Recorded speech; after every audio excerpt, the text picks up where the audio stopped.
Jemaat dimohon bangkit berdiri, kita akan memulai ibadah kita pada hari ini.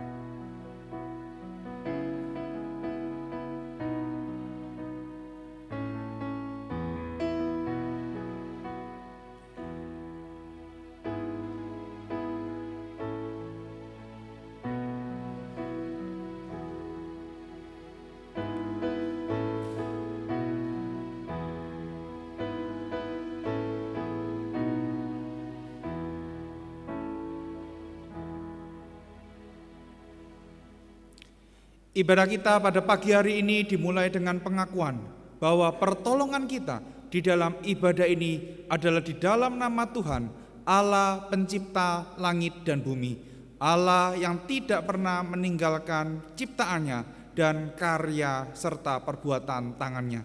Turunlah atas saudara sekalian anugerah dan damai sejahtera dari Allah Bapa dan Tuhan kita Yesus Kristus. Amin.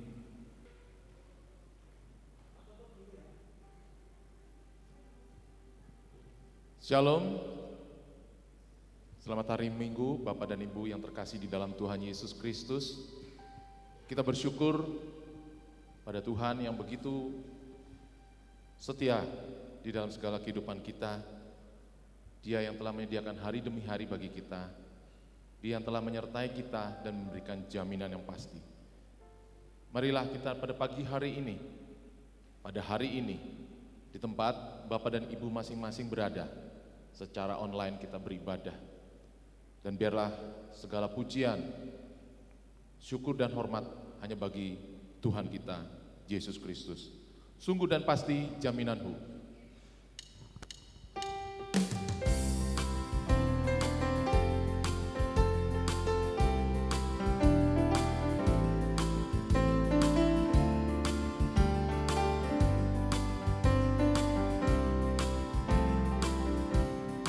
Sungguh dan pasti jaminanku,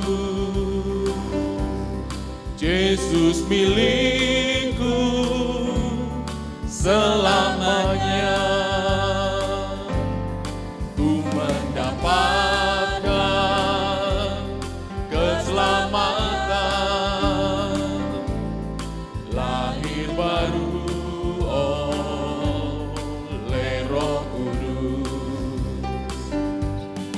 setiap hari. Ku masyurkan, memuji Yesus penebusku. Setiap hari ku masyurkan, memuji Yesus penebusku.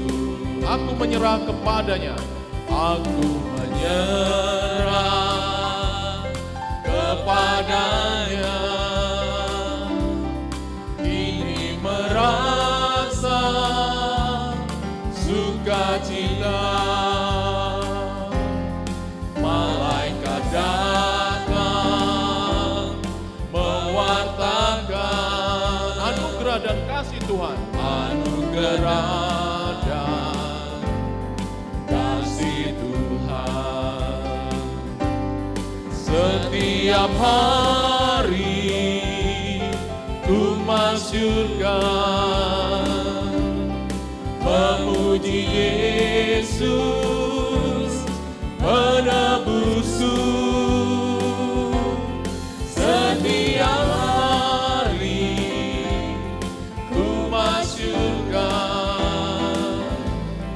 memuji Yesus penebusku. Karena serahkan segalanya, karena serahkan segalanya, ku memperoleh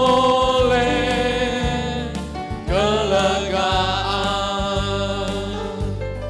dalam penebus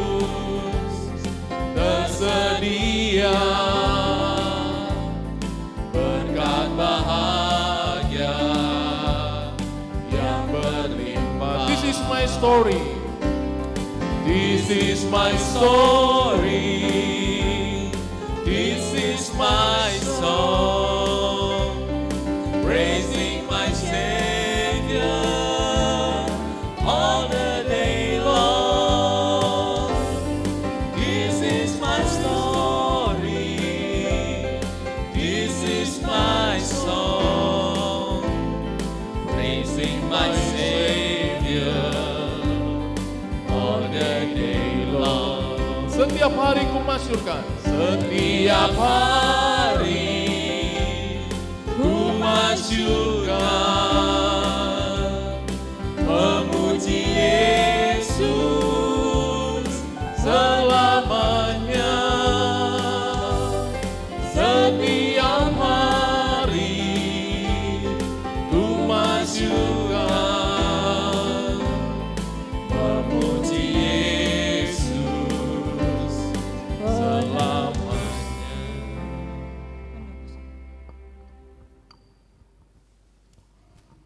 Bapa di surga, Bapa yang kami sembah di dalam nama Tuhan Yesus Kristus. Kami bersyukur Bapa di pagi hari ini, di hari ini, dan di segala waktu dan tempat bagi setiap kami untuk beribadah, memuji dan memuliakan nama-Mu. Kami bersyukur ya Bapa atas segala penyertaan-Mu yang sempurna. Dan kami datang di dalam membawa pujian persembahan kami. Kami ingin memasyurkan Tuhan, dan setiap hari kami rindu untuk senantiasa memuji Tuhan. Di dalam segala kondisi, di dalam segala suasana, dan di dalam segala keadaan. Kiranya Bapa di surga, yang senantiasa menuntun dan menyertai kami, Allah yang Immanuel beserta kami, bersama-sama dengan kami, menuntun kami melewati berbagai macam tantangan kehidupan. Terima kasih banyak Bapa di surga. Pada hari ini, kiranya kami dapat benar-benar Tuhan fokus. Benar-benar kami boleh menyerahkan kehidupan kami sepenuhnya ke dalam tangan Tuhan. Tidak hanya di saat kami di sini memuji dan muliakan Tuhan, tapi di saat kami juga mendengarkan firman-Mu. Dan di dalam masa pandemik ini kami boleh menjadi pewarta kabar dari segala yang ada dari firman Tuhan atas hidup kami. Terima kasih banyak Bapa di surga. Pimpinlah kami ibadah pada pagi hari ini, Bapak dan Ibu, di dalam segala kondisi dan keberadaannya Tuhan, kami percaya Engkau memimpin dan menyertai setiap kami. Di dalam nama Tuhan Yesus Kristus, kami ucap syukur dan berdoa. Amin. Di dalam pujian ini kita menyatakan suatu bentuk rasa ucapan terima kasih kita.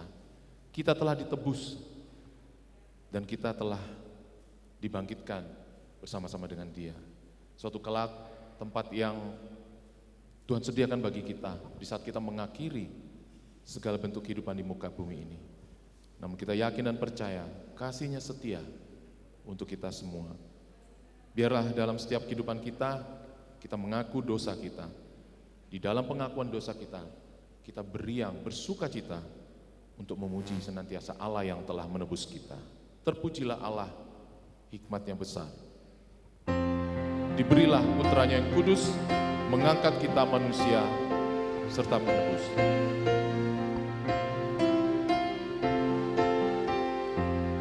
Terpujilah Allah, hikmat-Nya besar, begitu kasih-Nya untuk dunia cemar, sehingga diberilah putranya kudus, mengangkat manusia serta menebus. Pujilah, pujilah, buatlah dunia bergemar, bergemar, mendengar suaranya. Dapatkanlah Allah demi putranya, beri puji padanya sebab hikmat-Nya.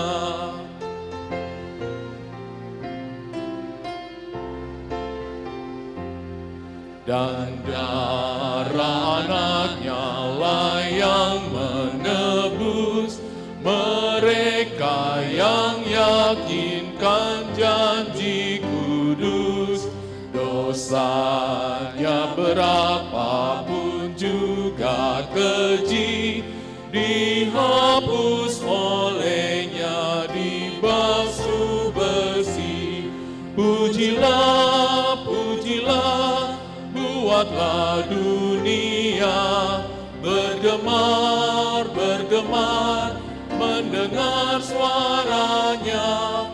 Dapatkanlah Allah demi putranya, beri puji padanya sebab hikmatnya. Sebagaimana janji Tuhan di dalam Efesus 1 ayat yang ke-7. Sebab di dalam Dia dan oleh darahnya kita beroleh penebusan, yaitu pengampunan dosa menurut kekayaan kasih karunia-Nya. Mari kita berdoa. Bapa yang kami sembah di dalam Tuhan Yesus, kembali kami bertelut Tuhan di hadapan-Mu.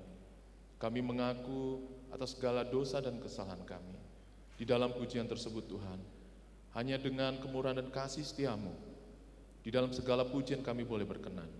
Hanya karena kemurahan-Mu, penebusan-Mu, segala pujian persembahan kami berkenan di hadapan-Mu.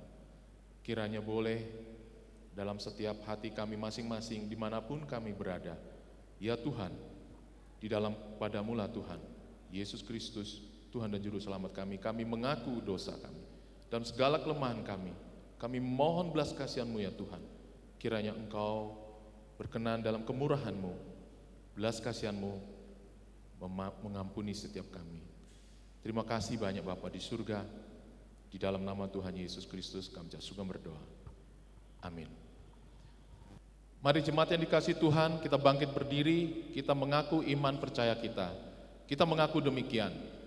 Aku percaya kepada Allah, Bapa yang Maha Kuasa, Khalik langit dan bumi, dan kepada Yesus Kristus, anaknya yang tunggal Tuhan kita, yang dikandung dari Roh Kudus, lahir dari anak darah Maria, yang menderita sengsara di bawah pemerintahan Pontius Pilatus, disalibkan, mati dan dikuburkan, turun ke dalam kerajaan maut.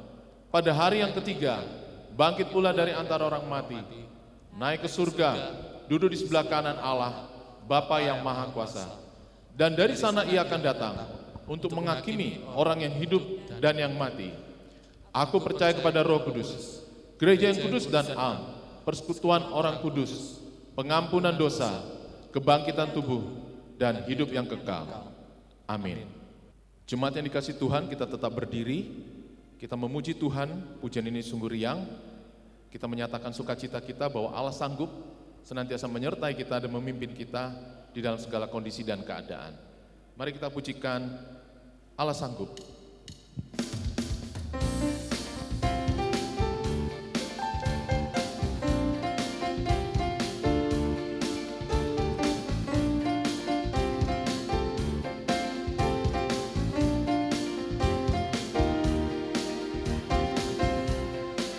Apa yang tak pernah dilihat mata,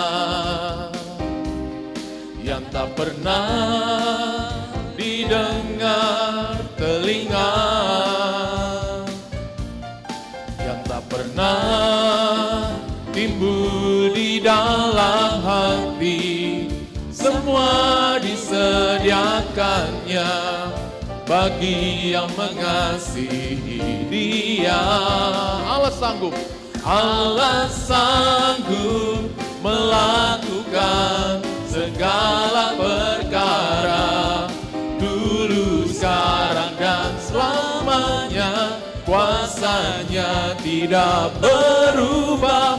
Allah sanggup melakukan segala perkara, sekarang dan selamanya. Kuasanya tak berubah.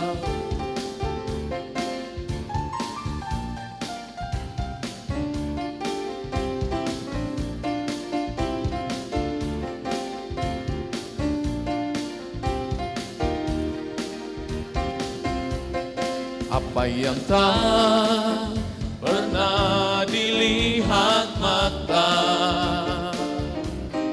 dan tak pernah didengar telinga,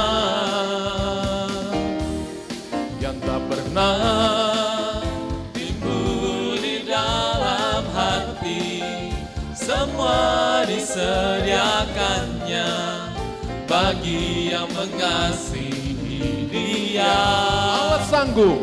Allah sanggup melakukan segala perkara, dulu, sekarang, dan selamanya. Kuasanya tidak berubah. Allah sanggup melakukan segala perkara, dulu, sekarang, dan selamanya. Kuasanya tak berubah. Allah sanggup melakukan segala perkara, dulu, sekarang, dan selamanya. Kuasanya tidak berubah.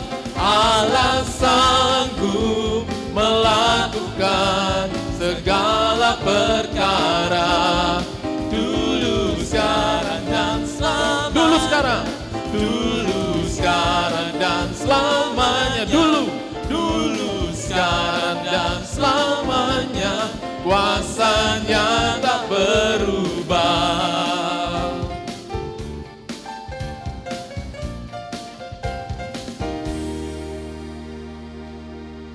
Para jemaat dipersilakan untuk duduk. Sebelum kita akan mendengarkan firman Tuhan yang disampaikan oleh Evangelis Victoria, mari kita mempersiapkan hati kita terlebih dahulu juga di dalam pujian yang mengingat kita akan kebenaran firman-Nya.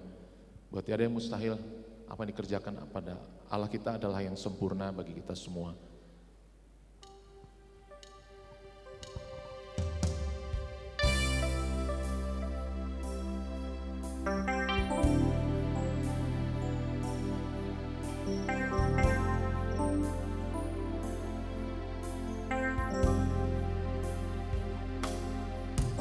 Yakin saat kau berfirman, ku mendengar saat kau bertindak. Hidupku hanya ditentukan oleh perkataan.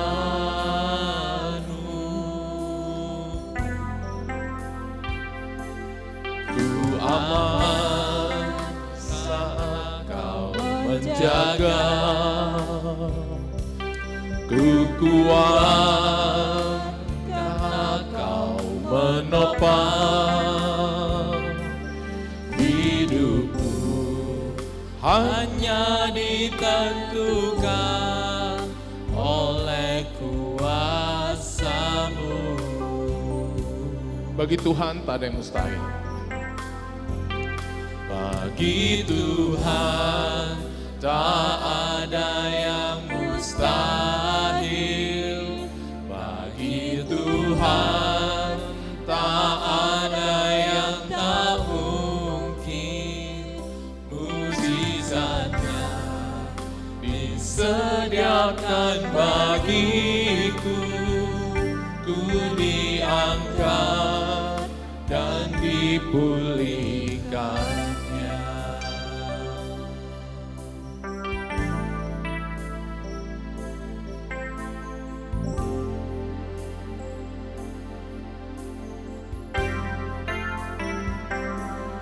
Ku yakin saat kau berfirman, ku menahan saat kau bertindak.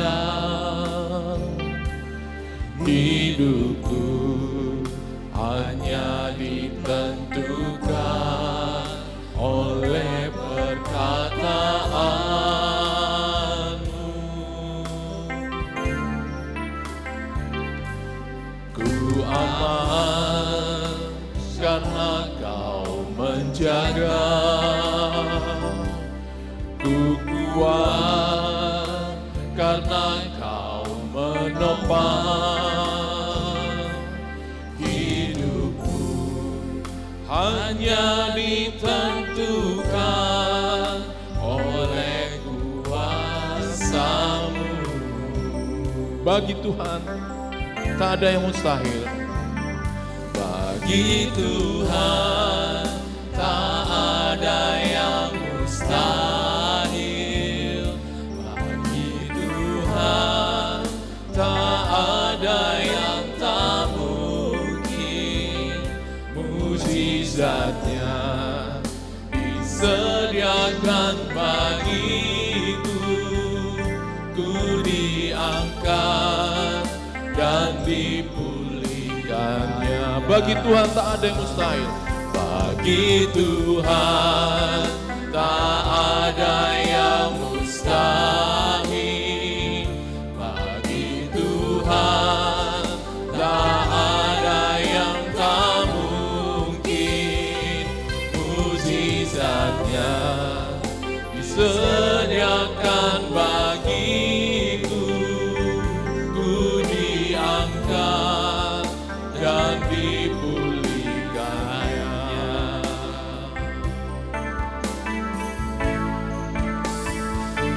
Bagi Tuhan tak ada yang mustahil.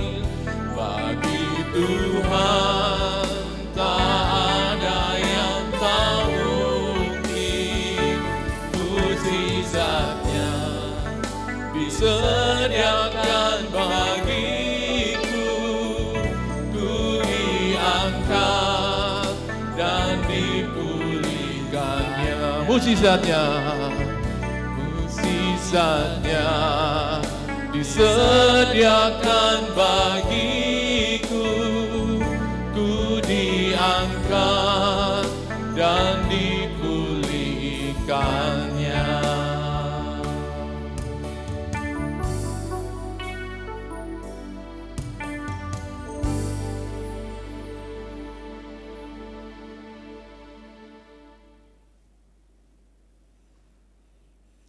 Shalom, selamat pagi jemaat yang terkasih di dalam Tuhan. Kita bersyukur hari ini kita diberi kesempatan untuk beribadah. Sebelum kita mendengarkan firman Tuhan pagi ini, mari kita berdoa terlebih dahulu. Bapa di dalam surga, kami bersyukur karena kasih dan anugerah Tuhan yang menopang kami, sehingga kami boleh ada pagi ini, semua karena anugerah-Mu. Biarlah pagi hari ini ketika kami hendak mendengarkan firman Tuhan dan kami belajar firman Tuhan bersama-sama di rumah kami masing-masing, Tuhan yang pimpin kami, Tuhan yang berikan kami hati yang siap untuk ditanami oleh firman Tuhan. Dan biarlah telinga kami gunakan untuk sungguh-sungguh mendengarkan firman Tuhan. Terpujilah nama-Mu ya Tuhan. Hanya di dalam nama Tuhan kami Yesus Kristus, kami sudah berdoa dan mengucap syukur. Amin. Bapak Ibu Saudara yang terkasih di dalam Tuhan, pagi ini tema kita mengenai gaya hidup anak Tuhan. Pagi ini tema kita mengenai gaya hidup anak Tuhan. Tema kita hari ini terambil dari Ibrani pasal yang ke-10, ayat 24 sampai 25. Tema kita pagi hari ini adalah gaya hidup anak Tuhan yang terambil dari Ibrani 10, ayat 24 sampai 25. Saya akan membacakan untuk Bapak Ibu Saudara sekalian dan Bapak Ibu bisa membaca di rumah masing-masing.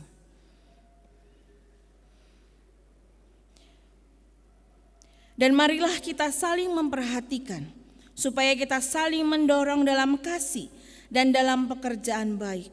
Janganlah kita menjauhkan diri dari pertemuan-pertemuan ibadah kita seperti dibiasakan oleh beberapa orang, tetapi marilah kita saling menasehati dan semakin giat melakukannya menjelang hari Tuhan yang mendekat.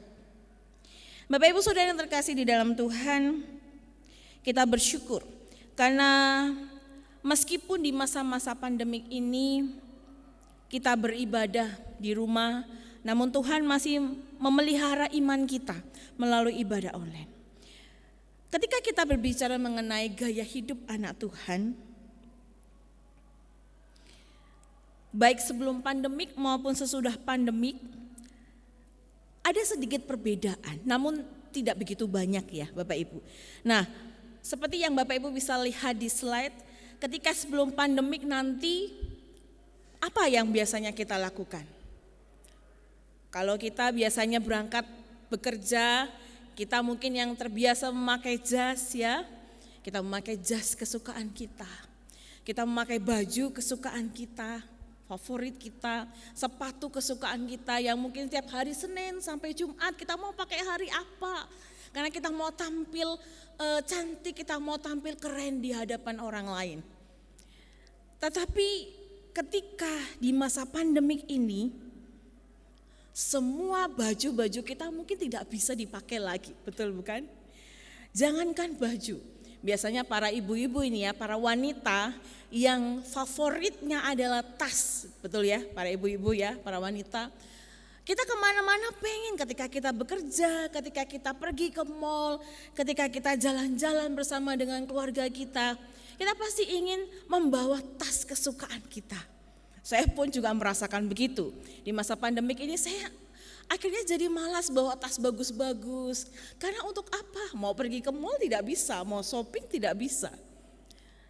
Nah Bapak Ibu, bahkan di masa pandemik ini, ketika kita berbicara mengenai gaya hidup, ternyata gaya hidup yang baru di new normal ini bukan hanya dengan memakai masker, lalu kemana-mana kita membawa hand sanitizer atau rajin mencuci tangan, tetapi yang lagi booming saat ini Bapak Ibu. Bapak Ibu ingat gak? Kalau kita pergi keluar di masa new normal ini, apa yang kita temui di jalanan? Apa? Sepedaan ya. Nah, betul ya. Nah, ini adalah satu gaya hidup baru ya. Entah siapa yang mengeluarkan ide tentang bersepeda di masa new normal ini. Nah, tidak tanggung-tanggung ya Bapak Ibu ya. Sepeda yang dipakai bukan sepeda yang dibeli di pasar loak. Pastinya bukan itu. Tetapi sepeda yang harganya juga fantastis sekali. Kalau kita mau melihat, ketika saya searching ya di internet, ada seorang artis si A begitu ya, dia membeli sepeda untuk dia memakainya di new normal ini seharga 60 juta. Wow gitu ya, itu 60 juta itu bisa untuk DP rumah gitu ya.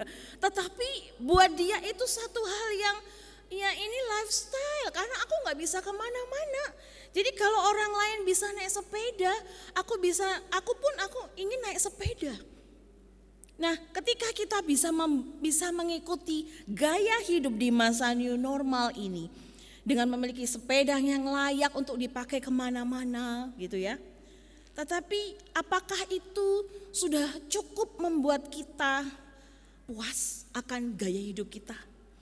Ataukah ketika kita bisa melakukan sesuatu di new normal ini, misalnya kita sudah memberanikan diri untuk pergi, misalnya menginap di satu hotel atau di satu villa gitu.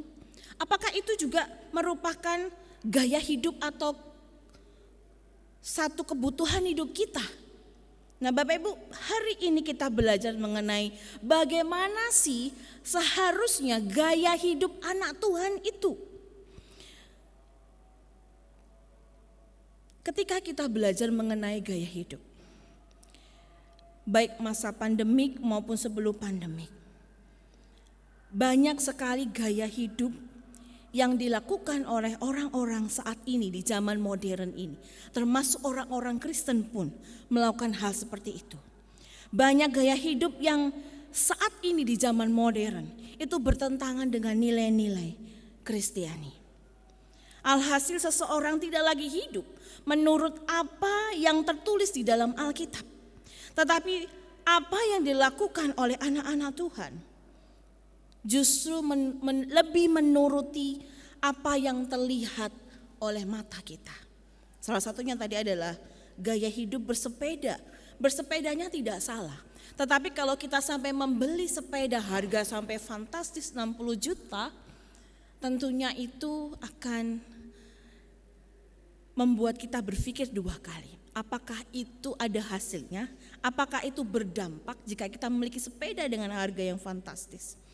Nah, Bapak Ibu Saudara yang terkasih di dalam Tuhan, segala aktivitas, segala apapun yang kita lakukan, ketika kita tidak mendekatkan diri kita, ketika kita lebih mengikuti keinginan diri kita, apapun itu tidak mendekatkan diri kita kepada Tuhan.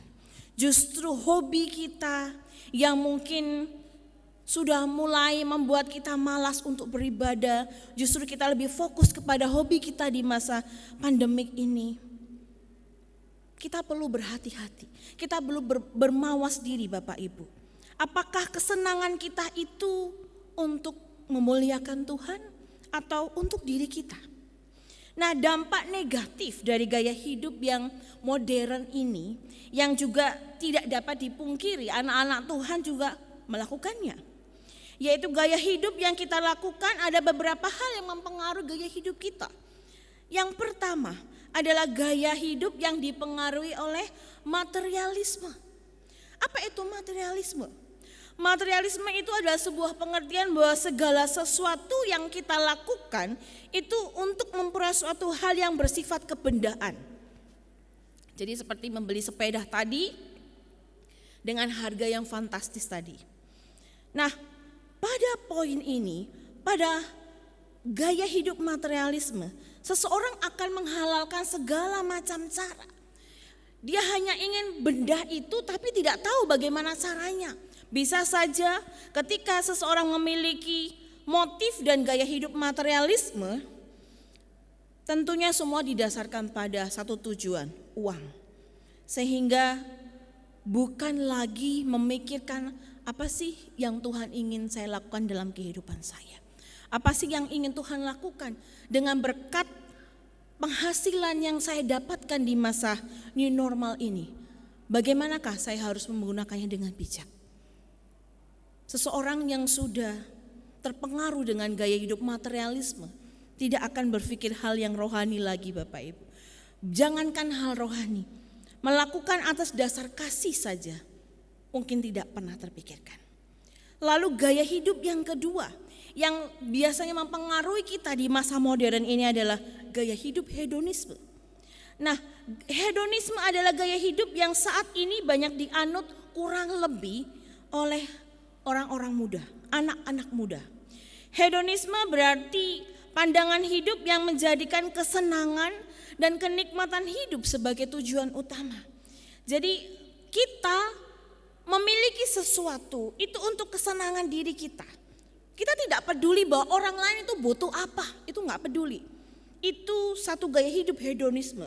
Hanya untuk saya dan saya. Bahkan dikatakan ada satu semboyan dalam hedonisme itu yang mengatakan YOLO, you only live once.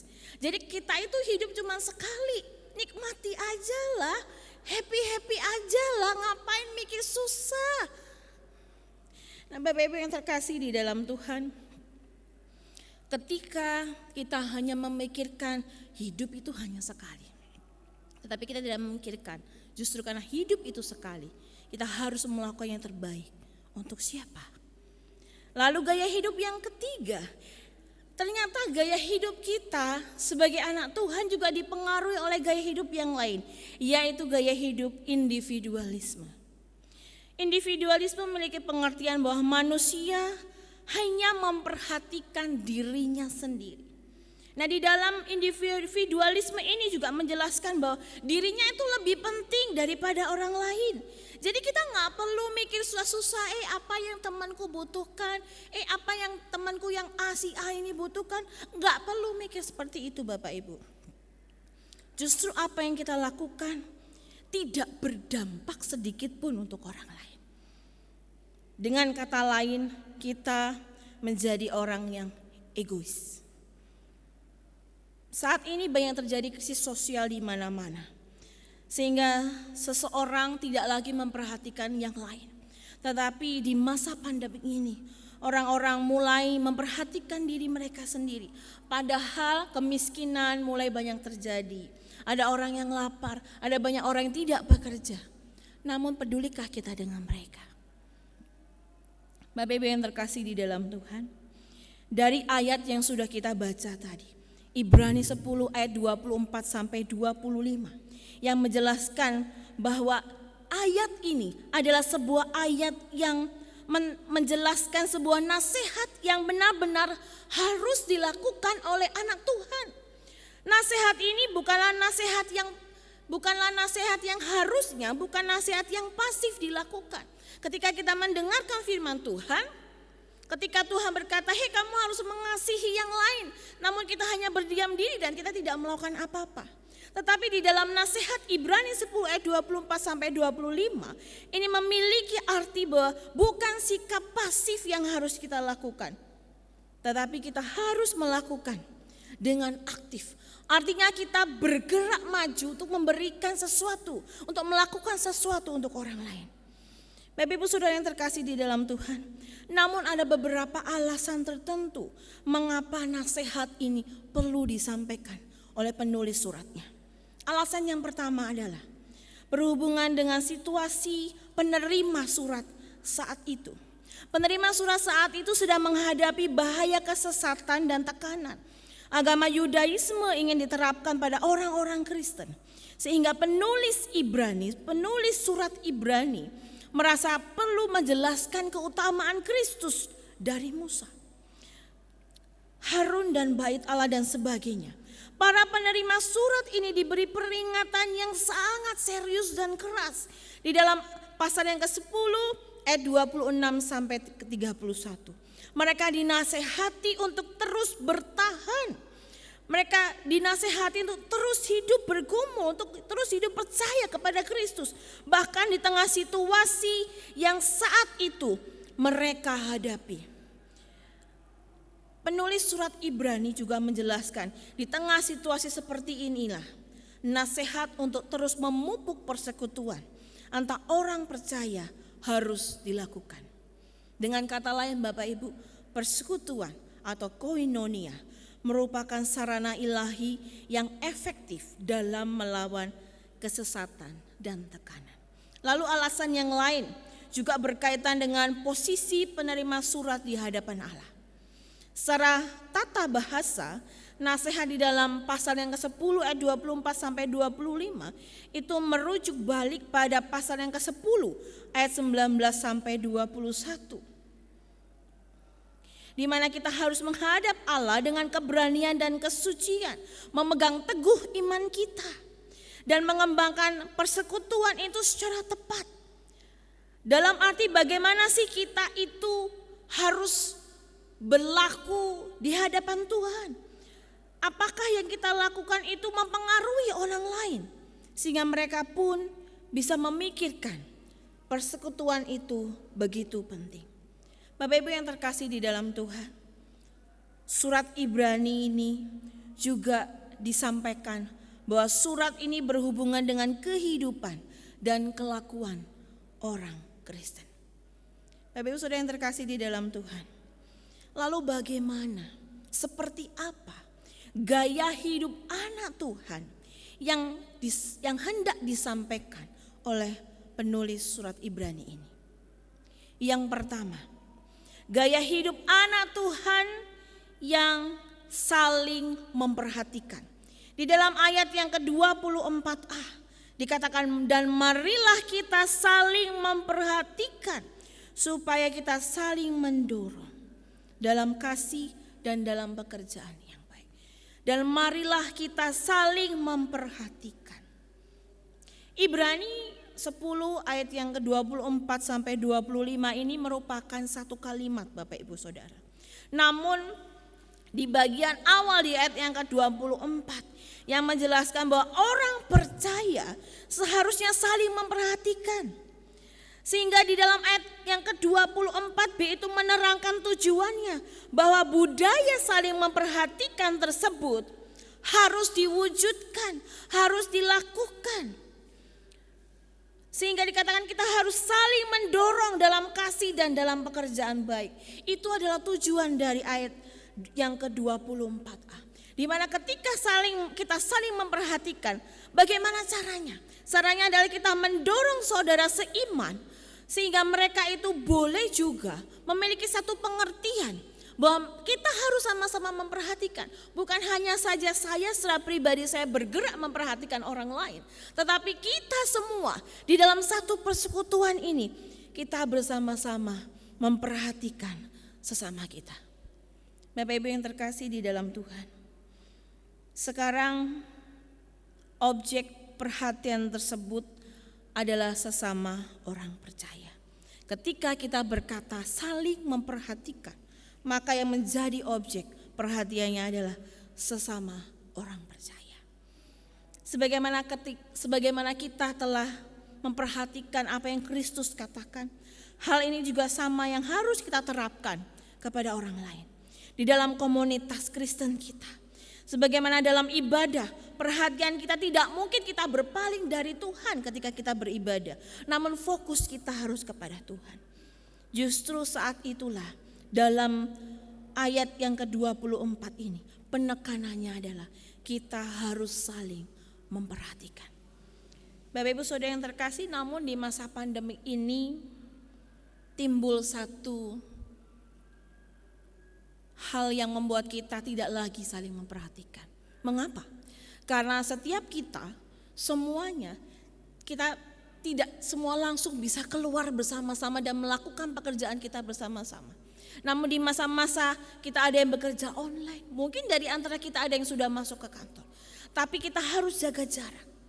Bapak Ibu Saudara, ternyata new normal ini juga membuat kita secara tidak langsung kita menjadi pribadi yang tidak memperdulikan orang lain. Ketika kita hari ini kita belajar mengenai saling memperhatikan. Jangankan setelah pandemik ini, sebelum pandemik saja apakah kita sudah memperhatikan orang lain? Ini adalah pertanyaan untuk setiap kita. Bahkan saat pandemik ini, apakah kita peduli dengan orang lain? Bapak Ibu Saudara yang terkasih di dalam Tuhan, justru ketika kita belajar untuk memperhatikan orang lain, ini bukan hanya sebuah nasihat saja, namun ini adalah sebuah perintah yang harus dilakukan, bukan hanya satu kali saja. Artinya bahwa setiap hari kita itu harus belajar memperhatikan orang lain. Sudahkah kita peduli dengan teman kita satu gereja? Sudahkah kita peduli dengan teman-teman kita yang biasa kita bertemu di gereja untuk beribadah? Sudahkah kita mungkin menyapa, telepon mereka, bertanya bagaimana kabar mereka?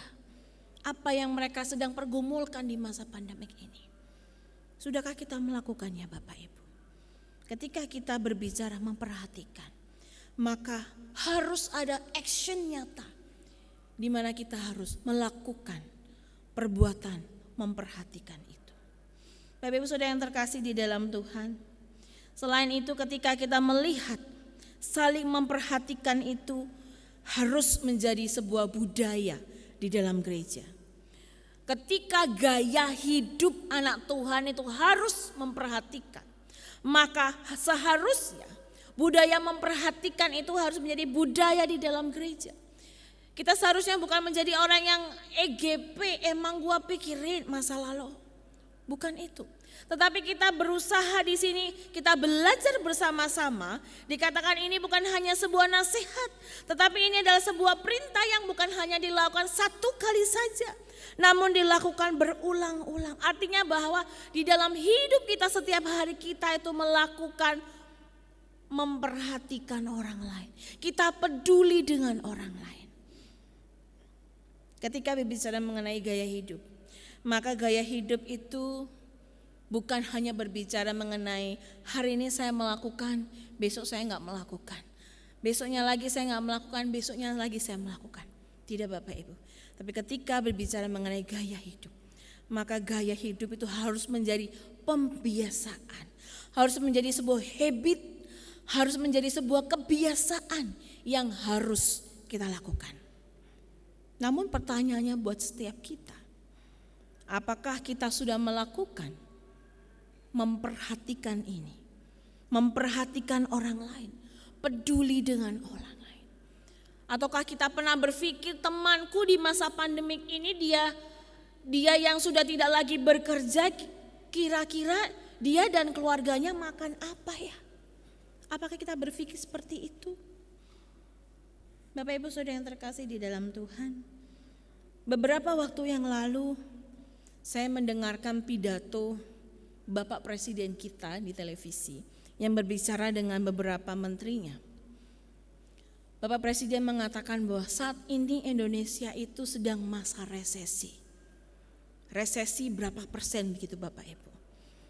Dan ketika saya mendengar saat ini Indonesia berada dalam masa resesi, Bapak Presiden mengatakan pengusaha yang dia dalam skop yang besar saja dia bangkrut.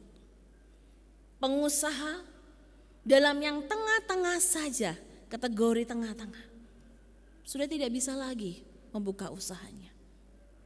Apalagi pengusaha mikro kecil, bisa-bisa sudah tidak bisa lagi bekerja. Bapak Ibu, ketika saya mendengar Indonesia berada dalam masa resesi, berapa persen?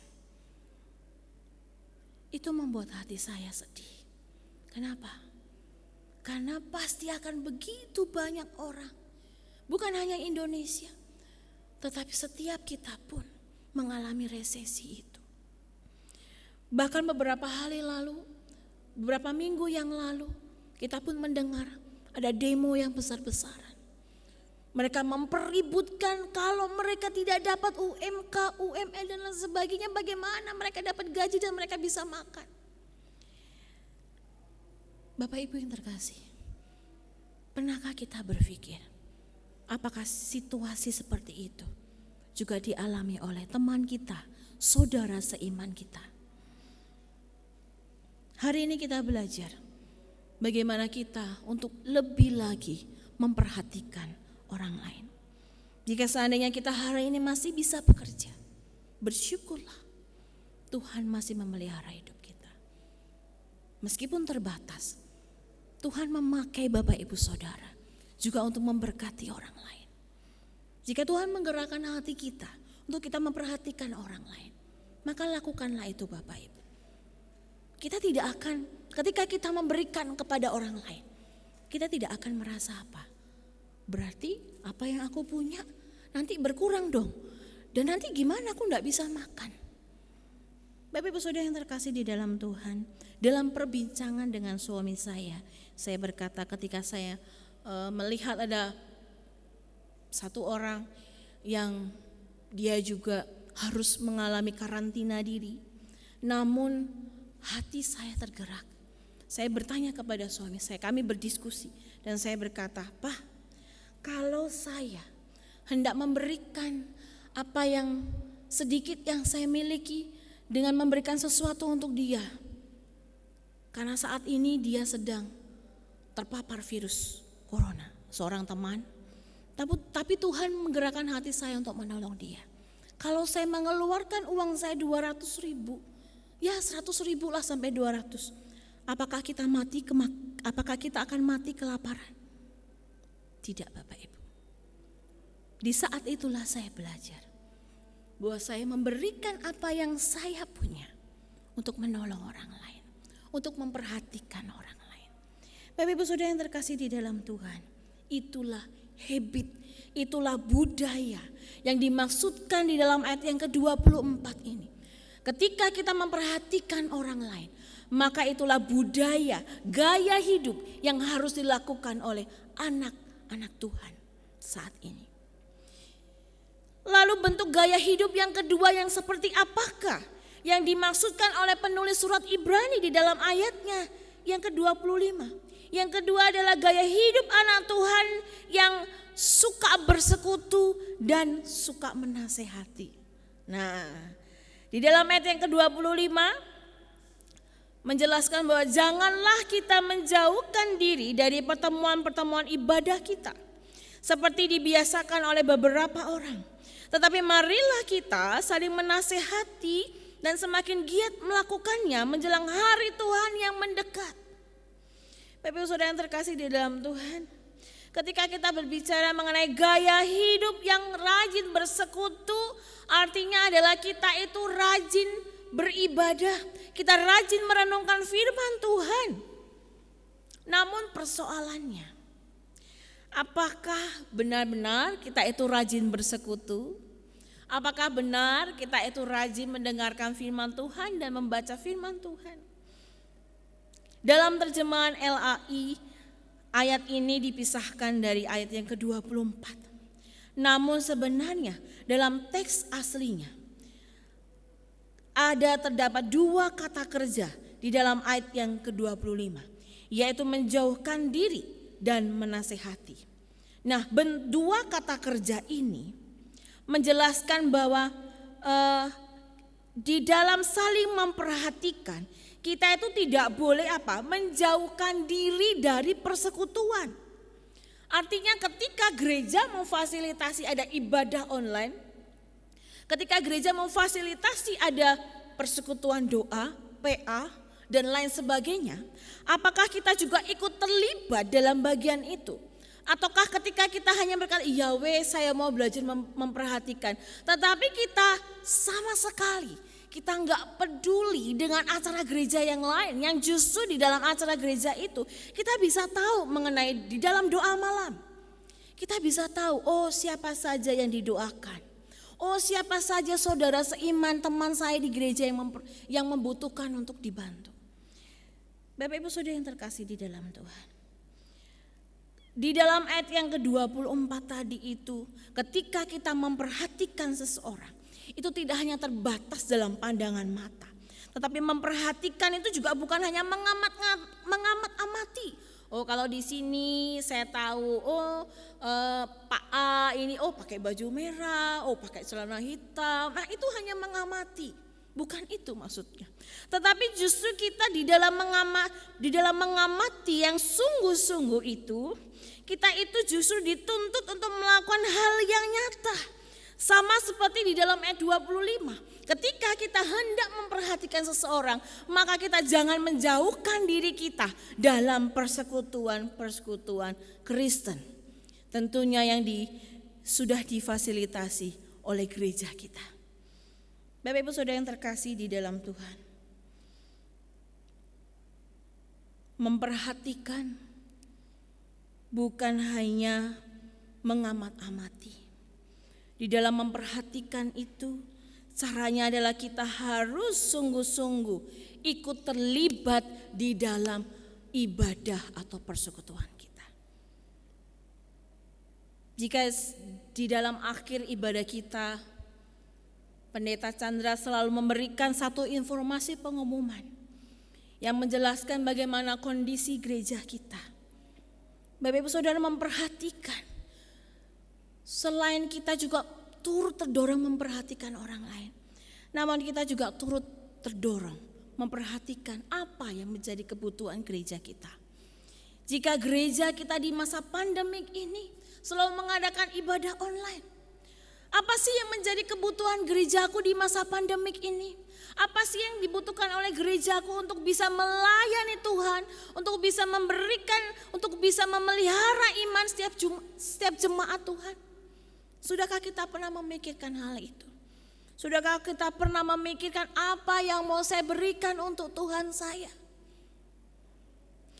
Bapak Ibu Saudara yang terkasih, ketika kita belajar untuk memperhatikan, maka di dalam ayat yang ke-25, kita tidak diizinkan untuk meninggalkan persekutuan. Di dalam bahasa aslinya dikatakan menjauhkan diri itu tidak boleh meninggalkan gereja. Artinya adalah gereja adalah komunitas kedua setelah keluarga kita.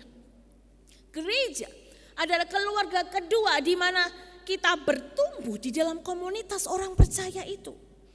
Sehingga tidak mungkin orang-orang yang percaya kepada Tuhan, anak-anak Tuhan berkata, oke, aku mau perhatikan, ya sudahlah aku transfer saja misalnya ke rekening gereja. Tapi aku gak pernah mau buka saja di YouTube untuk beribadah. Bapak Ibu Saudara, mungkin saat ini Tuhan sedang menegur kita.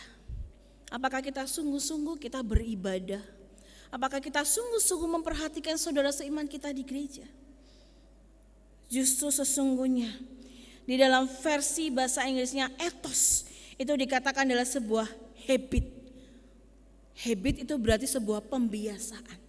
Kalau kita saja mengajari anak kita yang masih kecil untuk biasa makan pakai tangan apa, atau sekarang makan harus cuci tangan dulu pakai sabun yang bersih, paling enggak 20 detik. Setelah itu bilas dengan air yang bersih. Nah, itu adalah sebuah habit. Lalu bagaimana dengan kita sebagai orang dewasa? Apakah ketika Tuhan memberikan firman-Nya, nasihatnya, perintahnya untuk kita lakukan dan membuat itu sebuah habit dalam kehidupan kita, apakah kita mau melakukan habit yang Tuhan sudah berikan untuk kita? Ataukah kita berkata, ya Tuhan, jinjailah gitu ya. Nantilah Tuhan kalau saya dapat berkat lebih. Nantilah Tuhan kalau saya punya waktu lebih, saya akan melayani Tuhan. Nantilah Tuhan kalau saya punya berkat lebih, saya akan sumbang gereja dengan uang saya yang banyak. Kita tidak tahu sampai kapan hidup kita, Bapak Ibu Saudara. Justru dikatakan di dalam ayat yang ke-25, semakin giat melakukannya menjelang hari Tuhan yang mendekat. Artinya Tuhan datang ke dunia ini tidak tahu pasti kapan. Kita pun tidak tahu sampai kapan hidup kita di dunia. Bapak Ibu Saudara yang terkasih di dalam Tuhan, kita bersyukur jika Tuhan saat ini masih memelihara hidup kita. Kita bersyukur jika saat ini Tuhan masih memperhatikan setiap kita yang mendengarkan firman ini. Namun kita juga bersyukur jika dalam saat ini kita merasakan pergumulan sehari-hari kita untuk hidup kita, bersyukur kita masih dipelihara oleh Tuhan. Bapak Ibu Saudara yang terkasih, bentuk perhatian yang kedua ketika bentuk perhatian yang kedua yang dikatakan setelah kita memperhatikan dan tidak boleh meninggalkan persekutuan gereja, maka yang terakhir adalah Tuhan mengajarkan kita untuk memiliki gaya hidup apa? Parakleo atau menasehati. Bapak Ibu Saudara yang terkasih di dalam Tuhan, kata menasehati ini atau parakleo ini di dalam bahasa aslinya jelas dikatakan menguatkan atau mendorong. Berarti menguatkan, mendorong, menopang. Menopang siapa Bapak Ibu? Saudara seiman kita. Jadi ketika di dalam ayat yang ke-24 kita belajar untuk memperhatikan, lalu di dalam memperhatikan itu syaratnya adalah kita tidak boleh meninggalkan gereja. Kita tidak boleh terpisah dari persekutuan Kristen.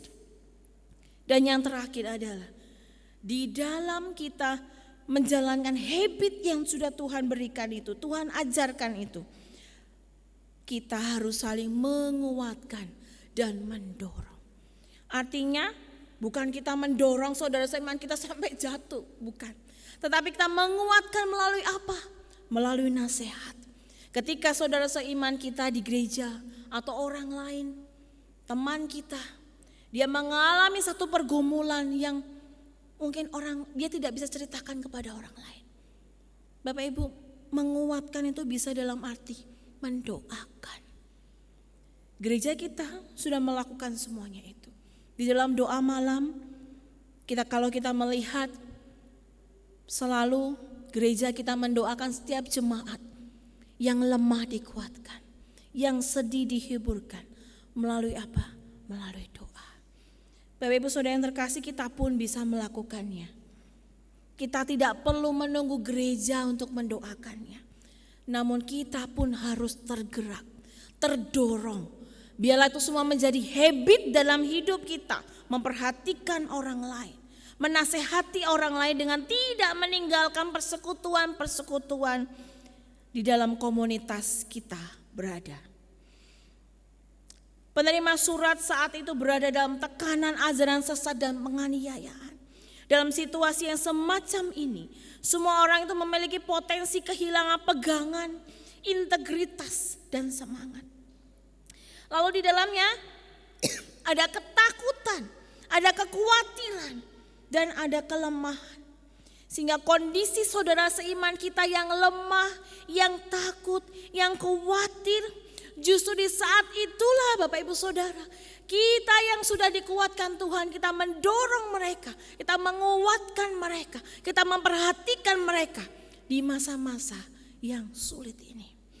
Bapak Ibu Saudara yang terkasih di dalam Tuhan, apa yang dinasihatkan di dalam teks ini bukan hanya sebuah nasihat, tetapi nasihat yang aktif, nasihat yang menjadi habit, nasihat yang menjadi kebiasaan dalam hidup kita. Itulah gaya hidup anak Tuhan. Ketika kita berbicara mengenai gaya hidup, maka gaya hidup memperhatikan, menasehati, dengan terus kita berkumpul, kita berkomunikasi dengan komunitas gereja di mana kita bertumbuh. Maka itu sudah menjadi habit dalam kehidupan kita. Bapak Ibu Saudara yang terkasih di dalam Tuhan, Tuhan sudah menetapkan persekutuan atau koinonia sebagai salah satu sarana untuk menguatkan dan menghiburkan kita. Betul? Gereja adalah agen tunggal Allah di dalam dunia ini yang menolong umat-umat Tuhan untuk bertumbuh di dalam imannya dan mengenal Tuhan dan Juru Selamat di dalam hidup. Bapak Ibu Saudara yang terkasih di dalam Tuhan, mari kita mulai membiasakan diri kita dengan menunjukkan bagaimana sih seharusnya gaya hidup anak Tuhan itu. Bagaimana sih caranya saya memperhatikan orang lain. Bagaimana caranya saya ketika saya memperhatikan maka saya harus rajin ikut bersekutu dalam komunitas saya. Dan gaya hidup yang terakhir adalah saling menasehati. Saling menasehati di sini bukan berarti membicarakan, bukan berarti menggosipkan, tetapi saling menasehati di sini adalah menopang dan menguatkan dan mendorong saudara seiman kita yang mereka sudah mulai lemah, khawatir, mereka sudah mulai meragukan Tuhan dalam hidupnya. Maka Tuhan memakai Bapak Ibu Saudara dan saya untuk menguatkan saudara seiman kita di dalam komunitas Kristen di mana kita berada. Bapak Ibu Saudara yang terkasih di dalam Tuhan, gaya hidup anak Tuhan seperti inilah yang dikehendaki oleh Tuhan dalam hidup kita. Bukan hanya gaya hidup yang terlihat oleh mata dan penampilan luar saja, tetapi iman yang bertumbuh, iman yang mengenal siapa Tuhan kita. Sehingga ketika kita mengenal Tuhan kita dengan sungguh-sungguh, maka kita bisa membagikan pengalaman hidup kita bersama dengan Tuhan, dengan saudara seiman kita yang lain. Sehingga ketika saudara seiman kita yang lemah, khawatir, takut dan sudah mulai tidak percaya lagi, mereka mulai dikuatkan lagi oleh pengalaman hidup kita bersama dengan Tuhan. Bapak Ibu Saudara yang terkasih di dalam Tuhan, itulah gaya hidup anak Tuhan. Saling memperhatikan, saling menasehati dengan menguatkan dan mendorong saudara seiman, dan tidak meninggalkan persekutuan Kristiani di mana komunitas kita berada. Namun pertanyaannya bagi setiap kita Bapak Ibu, bagaimanakah dengan kita? Gaya hidup anak Tuhan seperti apakah yang kita tampilkan kepada orang lain? Biarlah pertanyaan ini menjadi refleksi penutup khotbah saya. Apakah kita sudah sungguh-sungguh melakukan habit itu? Karena gaya hidup adalah sebuah habit atau kebiasaan yang harus dilakukan oleh setiap kita yang percaya kepada Kristus Yesus. Mari kita berdoa. Bapa, kami bersyukur atas firman yang mengajarkan kami, atas firman yang menegur kami, sehingga kami yang dulunya kami orang yang egois, kami orang yang suka memperhatikan diri kami sendiri, kami yang peduli dengan diri kami sendiri ya Tuhan, kami mulai disadarkan oleh Roh Kudus, sehingga kami mau belajar untuk sungguh-sungguh memperhatikan saudara seiman kami. Bapa, biarlah firman ini tidak berlalu begitu saja, Namun biarlah Roh Kudus, Allah Roh Kudus di dalam hati kami, menolong setiap kami, sehingga firman itu bisa bertumbuh, bahkan firman itu bisa berbuah di dalam kehidupan kami. Sehingga ketika kami menjadi anak-anak Tuhan yang percaya kepada Engkau, maka kami melakukan kebiasaan-kebiasaan yang Tuhan kehendaki di dalam hidup kami. Itulah Tuhan, kami mau belajar untuk melakukan gaya hidup sebagai anak-anak Tuhan yang taat kepadamu. Terima kasih ya Tuhan, hamba-Mu telah selesai menyampaikan firman. Dan hamba-Mu percaya Roh Kudus yang memelihara setiap iman anak-anak-Mu di Gereja Kristen Kalam Kudus. Ini dalam nama Tuhan kami Yesus Kristus, kami sudah berdoa dan mengucap syukur. Amin. Puji nama Tuhan. Setelah mendengarkan firman Tuhan yang telah disampaikan oleh Evangelis Victoria, mari kita pujikan pujian Jadi Sepertimu sambil kita mempersiapkan persembahan kita. Persembahan akan dijalankan secara virtual, kita bisa mentransfer atau dikumpulkan dan akan diberikan pada saatnya nanti kita bisa berkumpul kembali.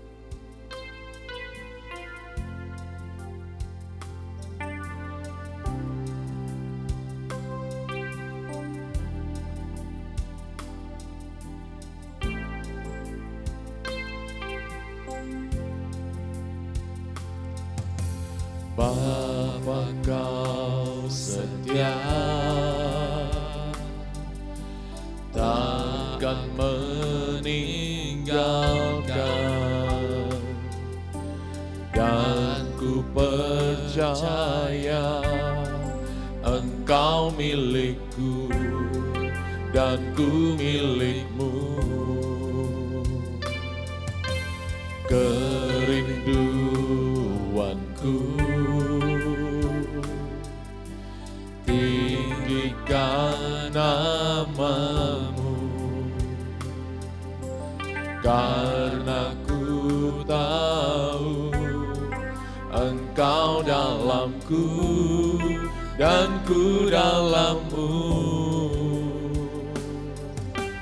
Ubah hatiku seputih hati-Mu, setulus kasih-Mu, kasih-Mu Tuhan. Biar mataku seperti mata-Mu, pancarkan kasih-Mu, ku mau jadi seperti-Mu.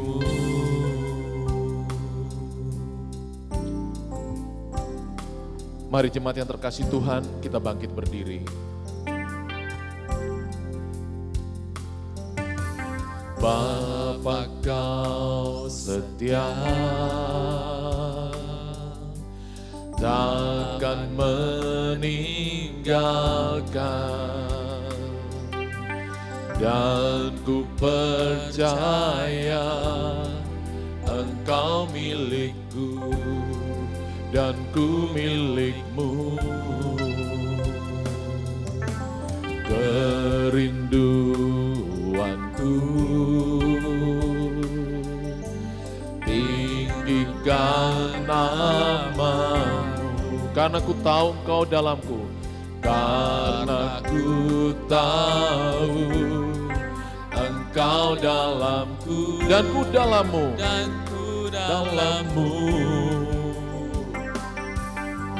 Ubah hatiku seputih hati-Mu, setulus salib-Mu,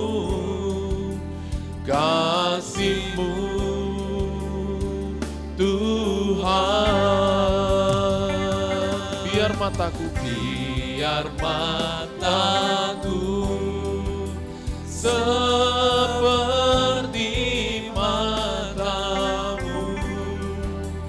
pancarkan kasih-Mu.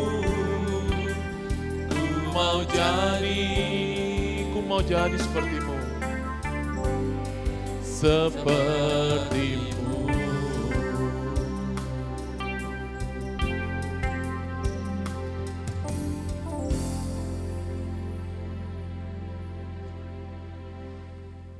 Bapa di surga, Bapa yang kami sembah di dalam Tuhan Yesus.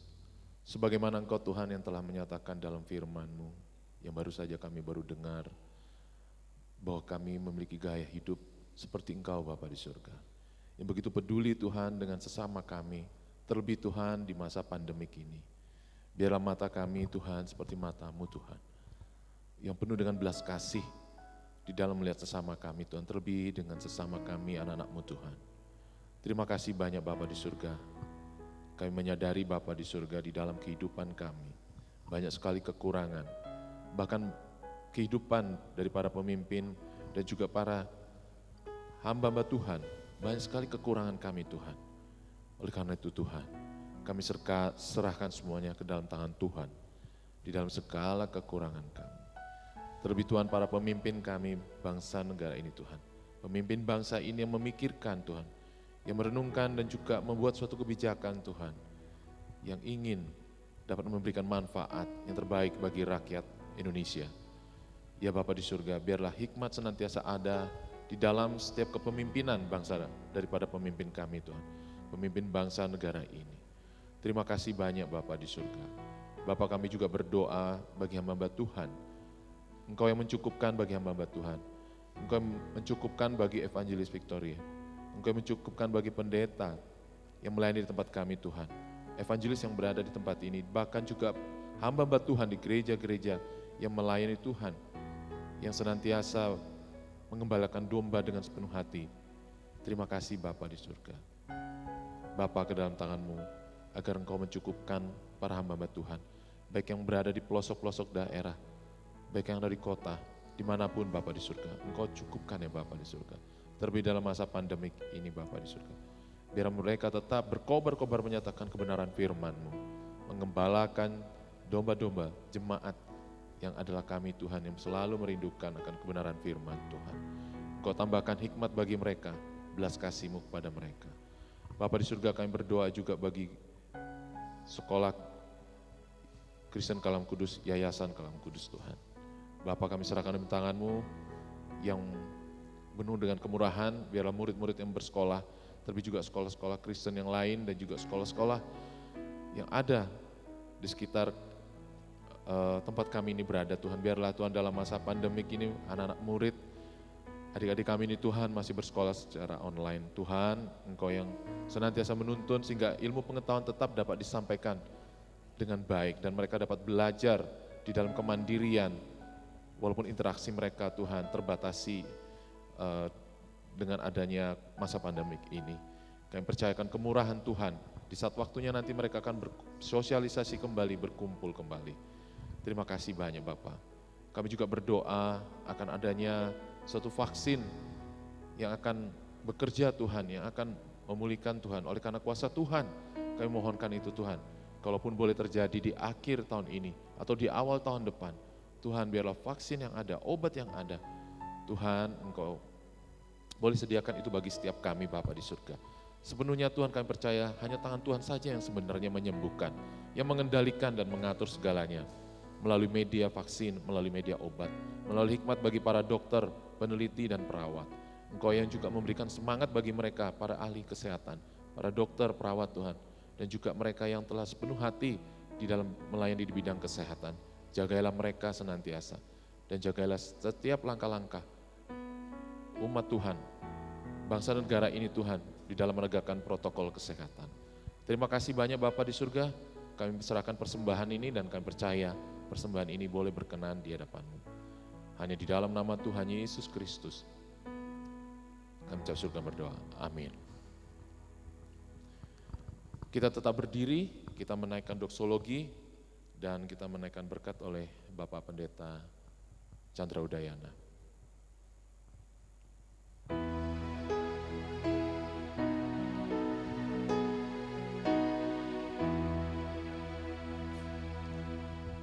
Puji Allah sumber berkat, puji Dia semua ciptaannya, puji Dia para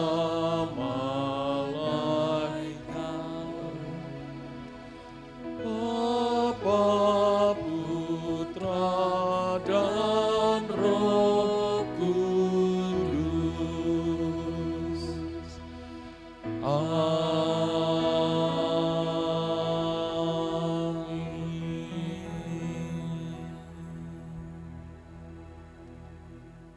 Jemaat yang dikasihi oleh Tuhan, mari di akhir ibadah ini kita mengarahkan hati kita kepada Tuhan dan kita menerima berkat daripada Tuhan.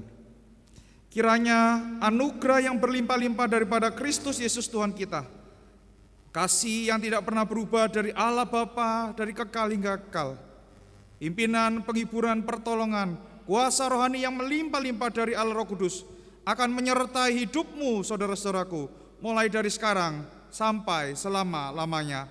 Amin. Amin. Amin.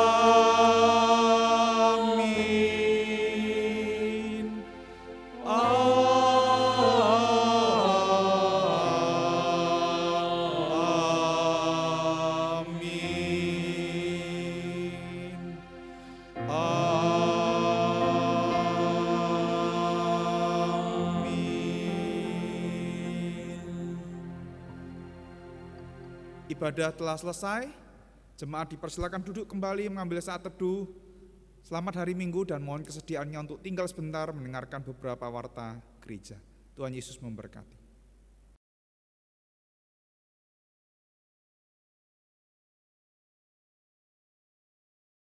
Shalom jemaat yang dikasihi oleh Tuhan. Saya berdoa dan berharap kita semua berada di dalam kondisi yang baik, kondisi yang sehat, dengan tidak mengabaikan protokol kesehatan yang telah ditetapkan oleh pemerintah. 3M, menggunakan masker, mencuci tangan, dan menjaga jarak. Biarlah itu juga boleh dipakai oleh Tuhan untuk menjaga dan memelihara kesehatan setiap kita. Pertama-tama saya menyambut Bapak Ibu yang hari ini bersama-sama dengan kami beribadah di channel YouTube GKKK Kupang Jaya. Saya mengucapkan selamat datang. Dan bila Bapak Ibu rindu untuk terus beribadah bersama-sama dengan kami berlokasi di Simo Hilir Barat, Gang 12 nomor 5 di belakang Sekolah Kristen Kalam Kudus yang ada di Jalan Raya Kupang Jaya. Yang kedua, saya juga mengucapkan terima kasih kepada Bapak Ibu yang sudah melayani di dalam ibadah hari ini. Kiranya apa yang Bapak Ibu lakukan boleh menjadi sebuah kebenaran dan diperhitungkan sebagai sebuah kebenaran di hadapan Tuhan. Bapak Ibu yang dikasihi oleh Tuhan, kita tidak tahu kapan pandemi ini berakhir, ya. Minimal kalau sampai vaksin itu ditemukan dan semua orang sudah divaksin, minimal itu bisa mengurangi, diharapkan bisa mengurangi angka penularan virus COVID-19 ini. Nah, Bapak Ibu, sembari untuk mempersiapkan ini semua, maka kami mengundang Bapak Ibu yang ingin tergabung di dalam tim yang mengambil rekaman setiap hari Sabtu, ataupun Bapak Ibu yang mempunyai kemampuan untuk editing video, editing audio, Bapak Ibu bisa bergabung bersama-sama dengan kami, ya.